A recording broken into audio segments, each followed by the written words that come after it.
How's it, guys? Welcome back to the channel.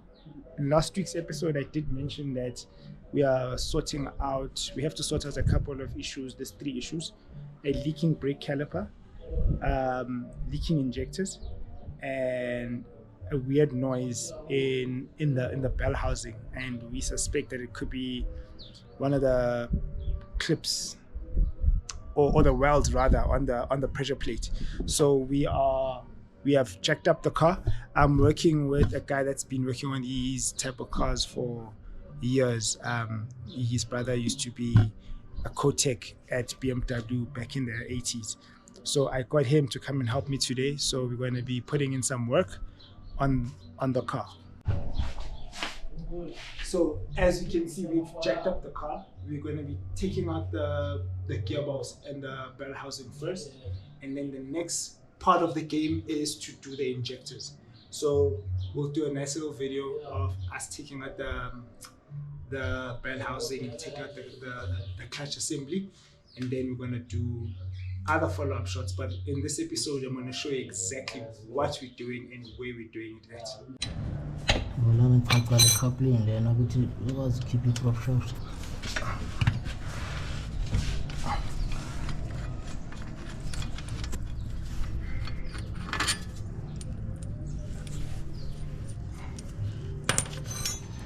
And when you have into that, Ngisho ngabe le seal le area main seal. Ngoba yiyo lapha yana. Le seal le. So at this point, you are suspecting that there's damage at the back of the rear main seal. But we took out everything, and then, well, to our surprise, is what we found.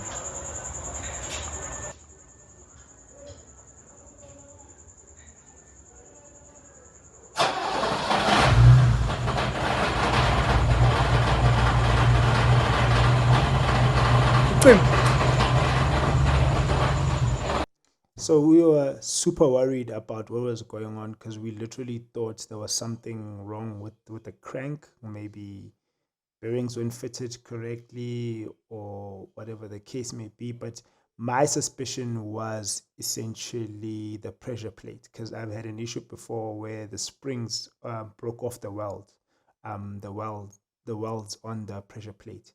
And then after that, we had issues, and then I had to replace the pressure plate. But now we took out the gearbox. As you can see, we are busy untying it, and there's a couple of 13 mil bolts that are holding it on. I think it's about 4 bolts that are holding the bell housing onto the motor. So taking it out was a bit of a mission because we had to get extended sockets. Eventually we got it out, moved the gearbox, and the bell housing literally dropped off. Actually, like dropped on the floor. So gearbox out. Okay.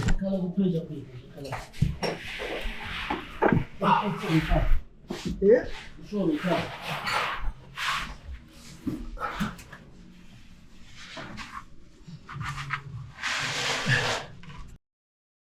So it turns out that the bolts that tie the flywheel to the crank were not tightened and torqued properly. Industry standard, they need to be torqued to a certain level, and they must be Loctite because that's a high vibration part. So it's, I don't know, I'd say it's like a little bit of being careless rather, because I could have lost my entire gearbox if I didn't check this thing in time. So the next issue that we had is the calipers. The next issue that we had is the calipers. There was an issue with the seal that we had to replace. So now we are busy refitting again the calipers. Ish, it fell out.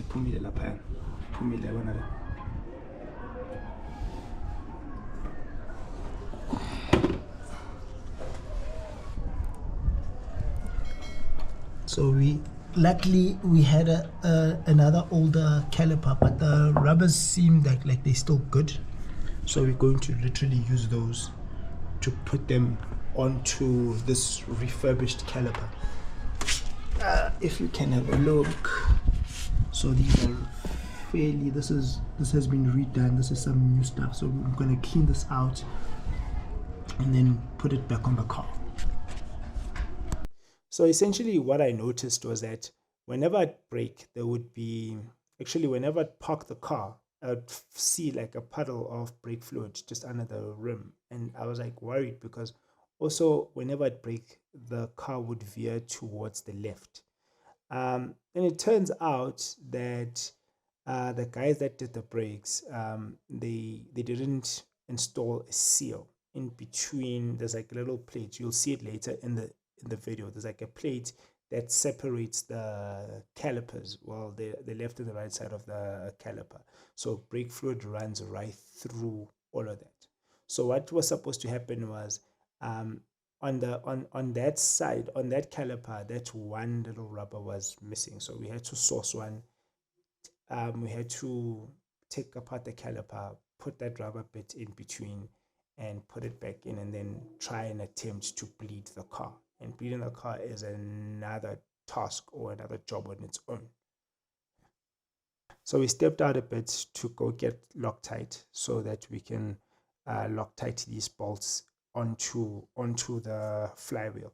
So the issue here was we needed to get a proper torque wrench and to torque these bolts properly, because they were not torqued properly, or they were not torqued to spec, so they became loose.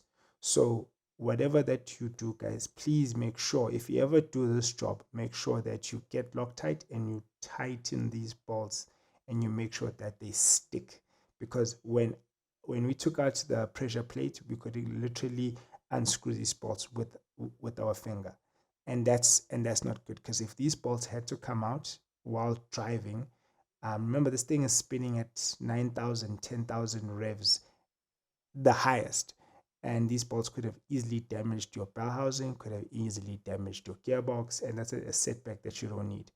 I also had the same issue in the front of the car where a bolt also wasn't tightened. So guys, make sure that these things are done properly and torqued to spec. Welcome back to the show, guys. Today I am sorting out that issue with the injector that's going on the 535. There's a couple of injectors. I think I mentioned in the other video that we have a couple of leaks with the injector parts, and unfortunately BMW doesn't manufacture those parts anymore. I looked everywhere. So I read on the forums that a couple of the guys, what they're doing is they're getting petrol pipes and then cutting them and then joining them with like really high strength clamps. So a couple of the guys in one of the BMW groups that drive these 535s or the 528s, that's what they've been doing. So what I'm going to do now is I'm going to give a little bit of a start, then move her over to this portion of the garage so that we can actually get some work done on the car. So let's do it.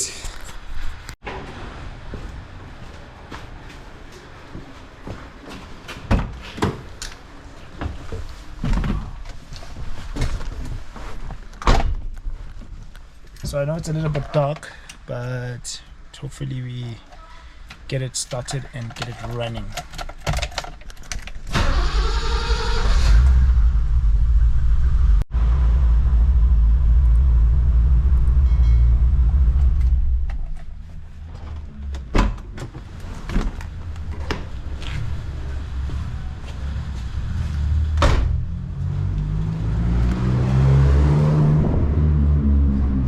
So here she is, and we're gonna get her open and start to do some work.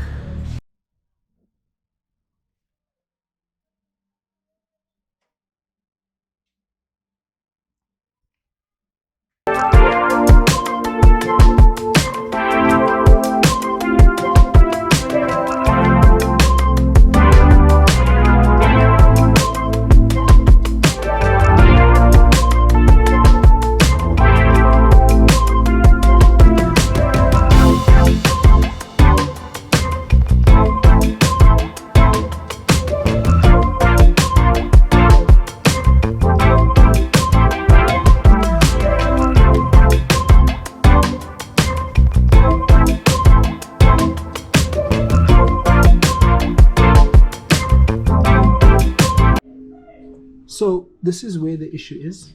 As you can see, these pipes, I had used a pipe sort of like this, but it wasn't proper quality because it literally kept on breaking off. So I managed to source another really good OEM pipe that the guy was suggesting I use. So what I'm going to do is I'm going to remove that pipe, put in that proper quality pipe, and then put in some proper quality clamps, and then clamp it shut, and then we will take it from there. So I'll put everything on like a time lapse so that you guys can actually have a look see at what I'm doing. So these throttle body intakes will literally need to come off. So, but I'm not gonna remove the whole thing.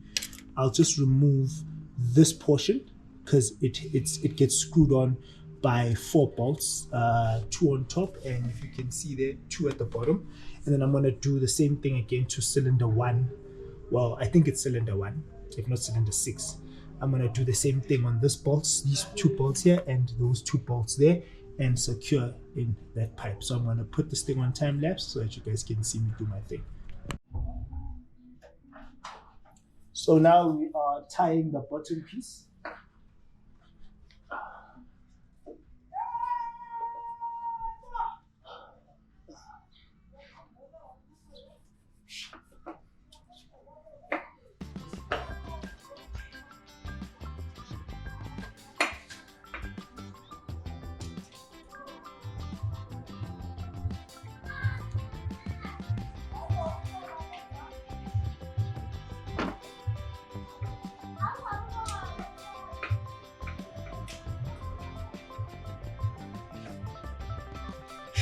Now we're putting in the last bolt.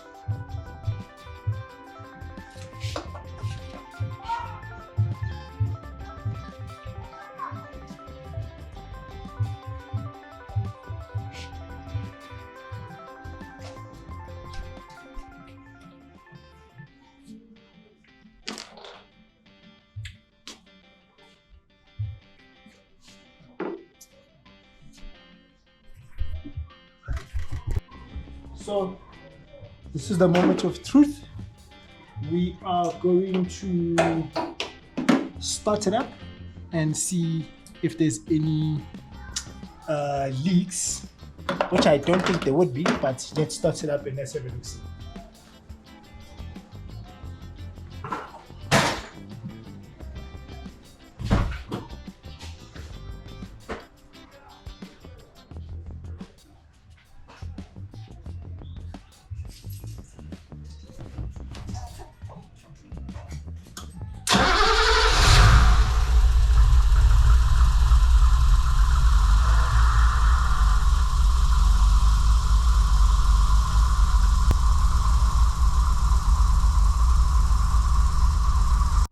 So she looks like she's running and she's great.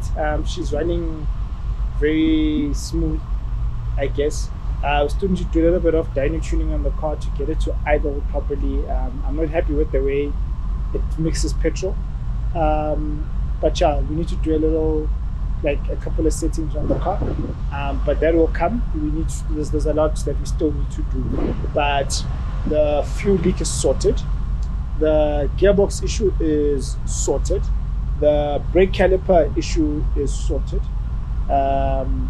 So there's just a couple of other things that we will need to get into. But the caliper issue wasn't really much of a big thing. It was essentially a seal. It was essentially a seal that comes in the middle, right over there. So my calipers that I got refurbed, for some reason they didn't put a seal. So I had to get one from a used caliper, a new secondhand.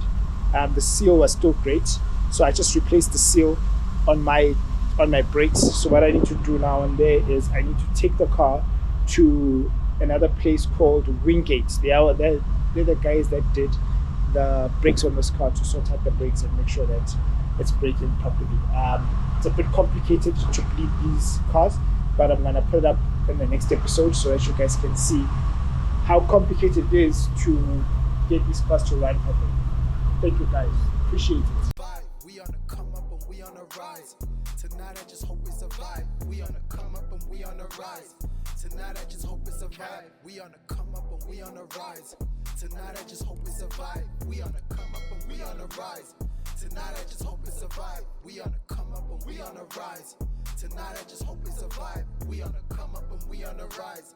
Tonight I just hope we survive. Okay? Okay? Okay? Okay?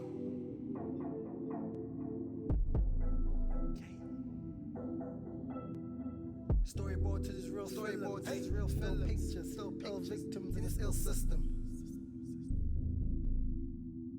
Storyboard to this real storyboard to this real film. Pictures, still ill victims in this ill system. A symposium, still packed with some real raps. Still back to the fact that I'm still here and I'm looking at Christ like, man, we made it. We made it. We made it. Over mountains, over trees, over skies, over seas. Now finally I can breathe. Told you, boy, we on the way. We on the come up and we on the rise. Tonight I just hope we survive. We on the come up and we on the rise.